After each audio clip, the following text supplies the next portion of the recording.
इस दुनिया में शब्दों की ताकत बहुत बड़ी है। हम कई बार लोगों से ऐसी बातें कह देते हैं कि वे अंदर से टूट जाते हैं, और कई बार कुछ लोगों को हम ऐसी बातें भी कह देते हैं कि वे सफलता की ऊंचाइयों को छू लेते हैं, माउंट एवरेस्ट तक चढ़ जाते हैं। नमस्कार, मैं हूं अशांशु और आज आपको सुनाने जा रहा हूं थॉमस एडिसन के बचपन की एक कहानी। यह उन दिनों की बात है जब थॉमस स्कूल में पढ़ाई किया करते थे। एक दिन जब वे स्कूल से घर आए तो उनके हाथ में एक लेटर था। उन्होंने वो लेटर अपनी माँ को देते हुए कहा कि माँ, इसमें क्या लिखा है? ये लेटर मेरे स्कूल वालों ने मुझे दिया है। और उन्होंने कहा कि इसे अपनी माँ को ज़ोर ज़ोर से पढ़ने के लिए कहना। माँ ने वो पत्र खोला और उसे पढ़ने लगी। पढ़ते पढ़ते माँ की आंखें नम हो गई। उन्होंने अपने बेटे थॉमस एडिसन को गले से लगा लिया। थॉमस ने पूछा, माँ, इसमें ऐसा क्या लिखा है? माँ ने ज़ोर ज़ोर से लेटर को पढ़ना शुरू किया। थॉमस, इसमें लिखा है कि आपका बेटा एक जीनियस है।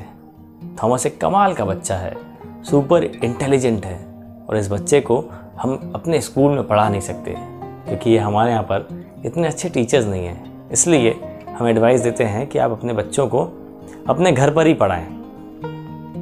उस दिन के बाद से थॉमस को उसकी माँ ने घर पर ही पढ़ाया था। थॉमस ने भी मन लगाकर पढ़ाई की और एक दिन ऐसा आया जब थॉमस इस दुनिया के सबसे बड़े इन्वेंटर बने। लगभग 1100 पेटेंट उनके नाम पर थे। उन्होंने ही बल्ब का इन्वेंशन किया और एक सफल बिजनेसमैन भी बने। वे सफलता के चरम सीमा तक पहुंच चुके थे। इसी बीच उनकी माँ का स्वर्गवास हो गया। एक दिन वे अपने घर की साफ सफाई में व्यस्त थे, तभी उन्हें उनके बचपन का वो लेटर मिला जो उनके टीचर ने अपनी माँ को देने के लिए कहा था। उन्होंने उस दिन उस लेटर को खोला और पढ़ना शुरू किया। उस लेटर को पढ़ते ही थॉमस की आंखों में आंसू आ गए। उस लेटर में लिखा था, आपका बच्चा थॉमस मानसिक रूप से कमज़ोर है। इसे हम अपने स्कूल में नहीं पढ़ा सकते। कृपया करके इसे ले जाएं और अपने घर पर ही रखें। वे भावुक हो गए। उस समय उन्हें लगा कि उनकी माँ ने कितना बड़ा काम किया, या कहें कि कितना बड़ा उपकार किया था।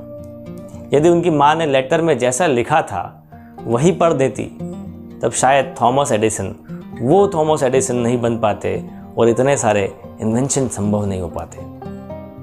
दोस्तों, हम कई बार लोगों को ऐसे शब्द कह देते हैं जिससे वे अंदर तक टूट जाते हैं। उन्हें विश्वास दिलाना चाहिए।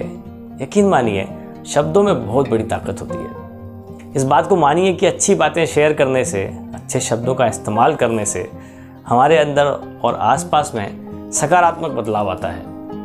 याद रखिए, यदि सीढ़ियाँ किसी को ऊपर ले जाती हैं तो वह किसी को नीचे भी लेकर आती हैं। इस दुनिया में बहुत कुछ आपकी सोच और शब्दों पर भी निर्भर करता है।